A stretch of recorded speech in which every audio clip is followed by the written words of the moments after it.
Getting it going. All right. I think we're live on the YouTube channel now as well.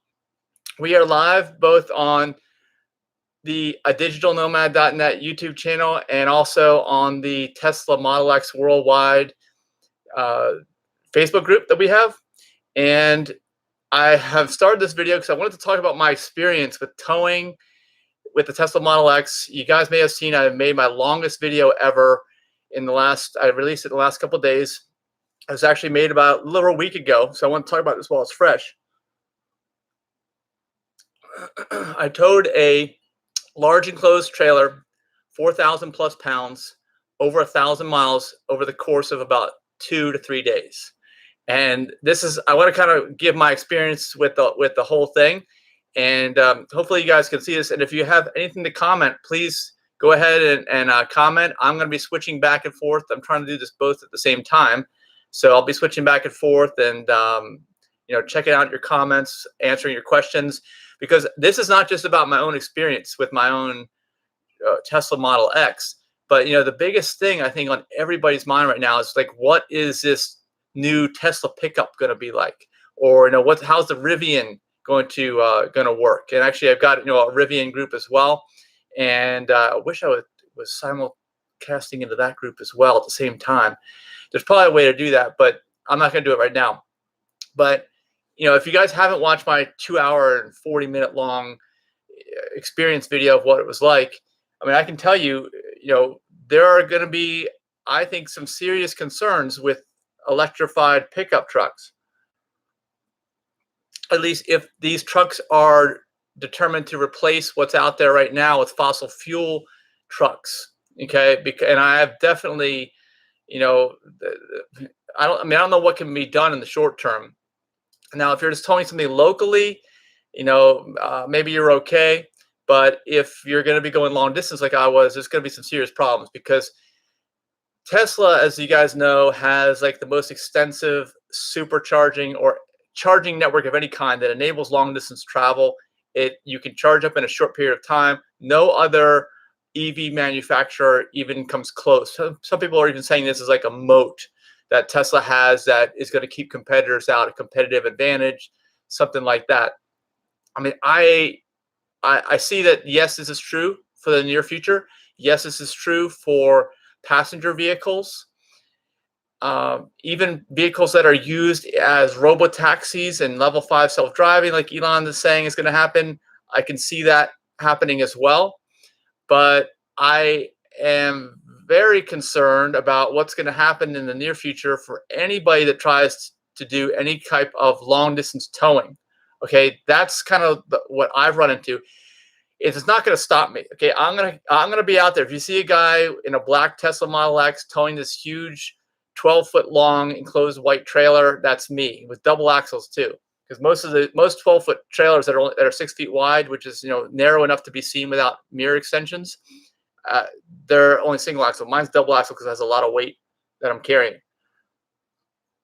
Right now, I have about 2,000 pounds of payload, and it'll probably be a little bit more before I get my entire load in there. It's going to be towed, but it's going to be towed up and down the East Coast on a regular basis. But the biggest problem is there's no drive-through charging station. So if the charging station isn't nearly vacant, when I get there, I have to go ahead and unhook, which takes time. And especially if it's raining, it's just a giant mess.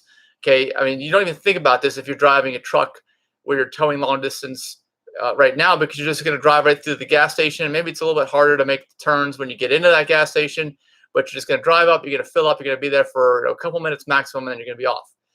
Well, with electric car, you're not there for a couple minutes maximum. And actually, when you're towing and you're towing long distance, you're going to use at least twice as much energy to cover the same range as you do without towing a trailer. So that means you're going to either make twice as many stops at the same length of time, which is anywhere 30 to 40 minutes at each stop, or you're going to make the same number of stops, and sometimes you have to because there's no additional chargers. It's sometimes you get into a situation like I did where they're 100 miles apart, and that's a major problem if you're towing a trailer.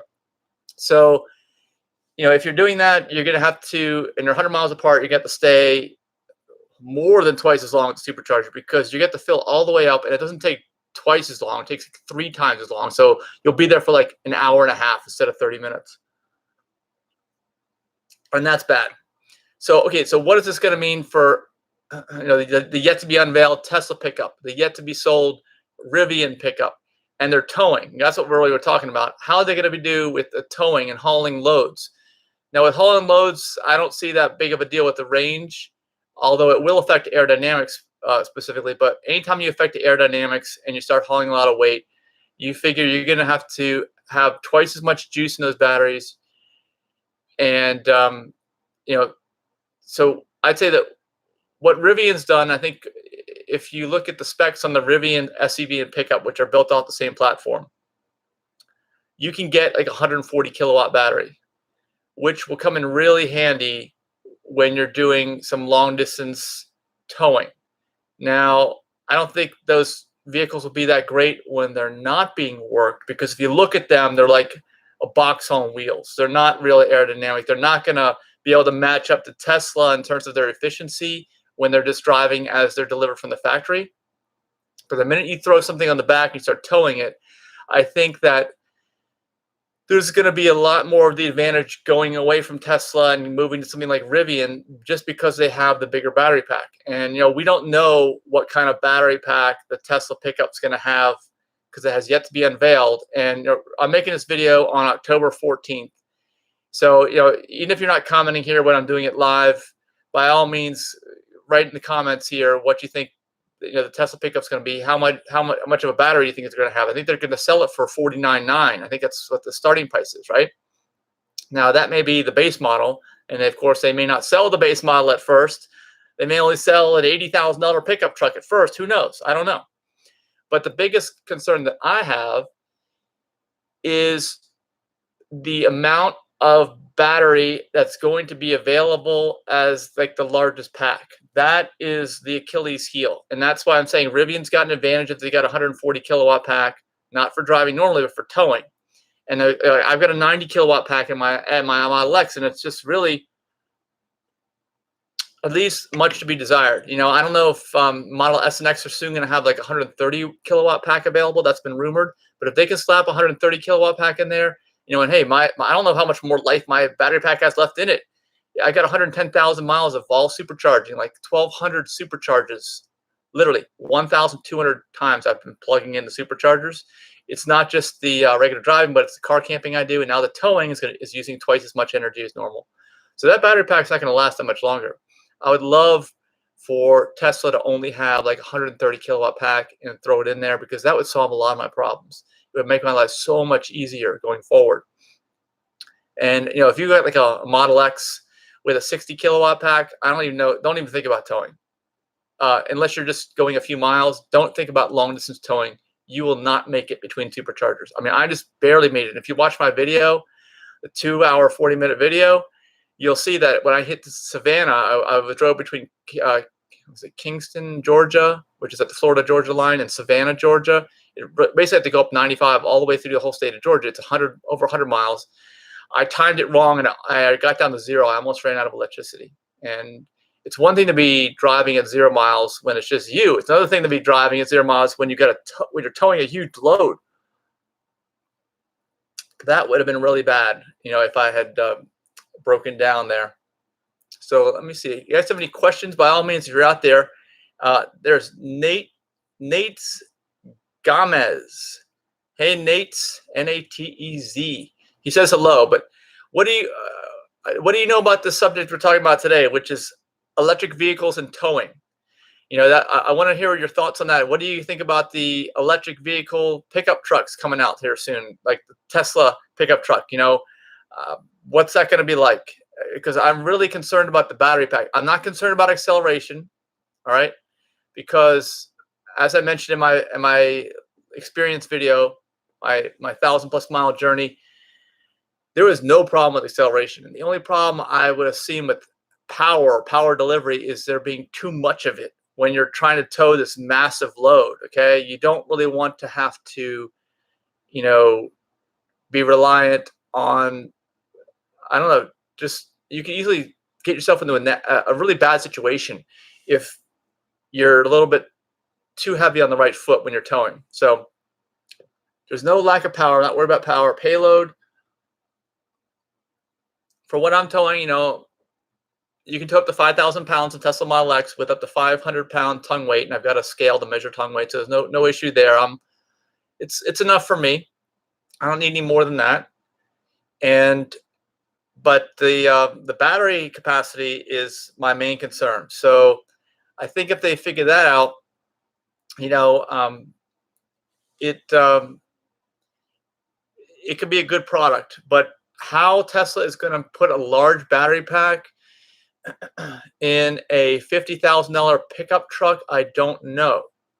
Now, you see, maybe what I'm thinking Tesla's going to do here is for $49,900, maybe they'll have like a pack from the Model 3, maybe like a 75 kilowatt pack.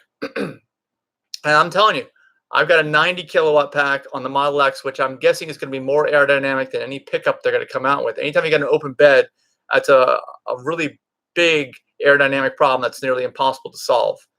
So if they're going to come out with like a 75 kilowatt pack with Tesla Model 3 batteries for $49,900, you really won't be able to use that for any long distance towing. And maybe this will be a way for Tesla to buy themselves some time before they have some drive-through towing, drive-through charging centers where you can do long distance towing, because they're really going to need, I think, a pack like Rivian's got, like 140 or maybe 130 if they're coming out with that for Model S and X, in order to be, something that's going to be doable for towing long distance. And even if it's not long distance, if you're towing locally and you want to stay out all day, not to sit by a supercharger, you're going to need that kind of energy. I think you're going to need 130, 140 kilowatt pack at a minimum. And I don't think Tesla's going to be able to do that for $50,000. I think that'll be, if you're talking about 75 to 140, that's almost double the battery pack energy capacity. So I would say my guess is if they come out with like a 75 kilowatt pack for the base model at $50,000, they'll come out with maybe it's going to cost $75,000, $80,000 for their larger pack, I would think. That's what I'm thinking. What do you guys think? Let me know in the comments. And, aside from that, we're going to find out soon enough. Within a few weeks, we will know what the pricing strategy of this Tesla pickup's going to be. And, it's going to be the future of towing for sure, and of vehicles for sure. But how they're going to get the infrastructure in there and what kind of pricing is going to be, who knows? So let me know in the comments what your thoughts are on this. And I'm going to end the stream here in just a second. And even if you're not watching it live, I'd love to know what your comments are, what you think is going to happen with the pickup truck for Tesla, and how long it's going to take for these things to catch on. Because if it's a case of being able to bring down the large battery packs in price, it's still going to be a couple of years, I think, till you're going to see this. And of course, like I said, there's no charging infrastructure. So anyway, thanks so much for watching, and I will see you guys soon. Bye.